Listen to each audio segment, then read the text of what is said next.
नमस्कार दोस्तों। इस वीडियो में हम ब्याज का अर्थ, इसकी परिभाषाएं तथा इसके अंगों के विषय में जानेंगे। आइए शुरू करते हैं। ब्याज का अर्थ राष्ट्रीय आय का वह भाग जो पूंजी की सेवाओं के बदले में पूंजीपति को दिया जाता है, ब्याज कहलाता है। दूसरे शब्दों में, ब्याज पूंजी की सेवाओं का पुरस्कार या कीमत है। इसकी कुछ परिभाषाएं हैं। मेयर्स के अनुसार ब्याज उस कीमत को कहते हैं जो उधार देने योग्य कोषों के प्रयोग के बदले में दी जाती है। विक्सेल के अनुसार ब्याज पूंजी के उपयोग के लिए ऋणदाताओं तथा पूंजीपतियों को उसके यानी कि पूंजी के त्याग के बदले में दिया जाने वाला पुरस्कार है। सेलिगमैन के अनुसार ब्याज पूंजी कोष के बदले में मिलने वाला पारितोषिक है। कार्वर के अनुसार ब्याज वह आय है जो पूंजी के स्वामी को प्राप्त होती है। किन्स के अनुसार ब्याज एक निश्चित अवधि के लिए द्रव्यता के परित्याग का पुरस्कार है। तो ये कुछ परिभाषाएं थी ब्याज की। आगे बढ़ते हैं। शुद्ध या वास्तविक ब्याज, यह केवल पूंजी के पुरस्कार की कीमत है और कुल ब्याज का सबसे महत्वपूर्ण अंग है। इस प्रकार शुद्ध ब्याज कुल ब्याज का वह भाग है जो केवल पूंजी के प्रयोग के बदले में पूंजीपति को दिया जाता है। क्योंकि शुद्ध ब्याज कुल ब्याज का ही एक अंग होता है, इसलिए शुद्ध या वास्तविक ब्याज हमेशा कुल ब्याज से कम होता है। कुल ब्याज एक ऋणी द्वारा ऋणदाताओं को किया गया वह भुगतान है जिसके अंतर्गत शुद्ध ब्याज के अलावा कुछ अन्य प्रकार के भुगतान जैसे जोखिम, असुविधा तथा कष्ट आदि के लिए भी भुगतान सम्मिलित होते हैं। चैपमैन के अनुसार कुल ब्याज में शुद्ध ब्याज के अतिरिक्त ऋण देने से संबंधित व्यक्तिगत तथा व्यावसायिक जोखिम के लिए पुरस्कार, असुविधाओं के लिए पारितोषिक तथा विनियोग की व्यवस्था एवं देखभाल करने के लिए भुगतान सम्मिलित होता है। यानी कि कुल ब्याज में शुद्ध ब्याज के अतिरिक्त व्यक्तिगत तथा व्यावसायिक जोखिम के लिए पुरस्कार होता है, असुविधाओं के लिए पुरस्कार होता है और विनियोग की व्यवस्था व देखभाल करने के लिए भी इसमें कुछ भुगतान सम्मिलित होता है।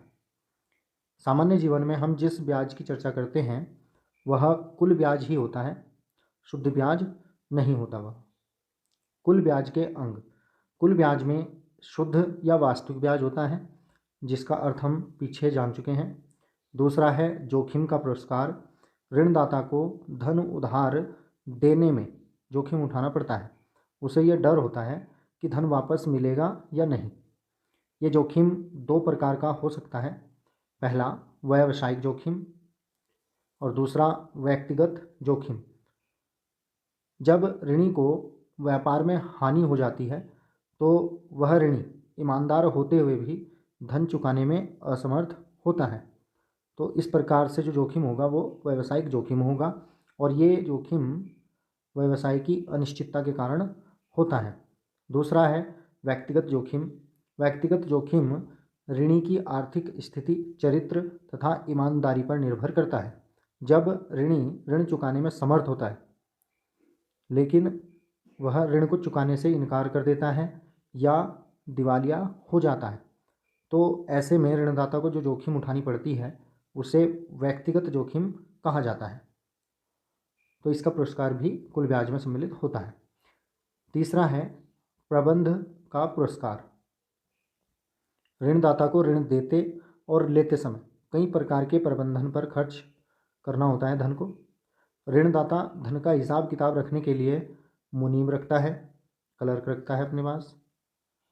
ऋण की वसूली के लिए आग्रह करना, धन वापस न मिलने पर कानूनी कार्यवाही करना इत्यादि के प्रबंध के लिए भी उसे धन खर्च करना पड़ता है, तो इसके लिए भी जो पुरस्कार है वो कुल ब्याज में सम्मिलित होता है। चौथा है असुविधाओं का पुरस्कार। पूंजीपति को उधार देने में अनेक असुविधाएं उठानी पड़ती हैं, जैसे ऋणी द्वारा भुगतान करने के पूर्व ही ऋणदाता को धन की आवश्यकता पड़ जाए या ऋणी द्वारा जो राशि है कर्जे की समय पर वापस न की जाए। या मूलधन एक साथ अदा न करके किस्तों में अदा किया जाए। तो इन सब के कारण ऋणदाता को असुविधा होती है। इन असुविधाओं के कारण भी पूंजीपति ऋणी से कुछ अधिक प्रतिफल लेता है, जो ब्याज के एक अंग के रूप में ऋणदाता के पास आता है। तो ये कुल ब्याज के अंग थे, जिसमें शुद्ध ब्याज, जोखिम का पुरस्कार, प्रबंध का पुरस्कार, असुविधाओं का पुरस्कार सम्मिलित था। इस प्रकार कुल ब्याज में शुद्ध ब्याज के साथ साथ व्यक्तिगत तथा व्यावसायिक जोखिम के लिए भुगतान, प्रबंध लागत और असुविधा का प्रतिफल सम्मिलित होता है। और यदि हमें शुद्ध ब्याज ज्ञात करना है तो कुल ब्याज में से व्यक्तिगत तथा व्यावसायिक जोखिम के लिए भुगतान, प्रबंध लागत और असुविधा का प्रतिफल घटा दिया जाता है, तो हमें शुद्ध ब्याज प्राप्त हो जाता है। तो ये एक छोटी सी वीडियो थी ब्याज के ऊपर। Thanks for watching. Please like and share the video and subscribe my channel.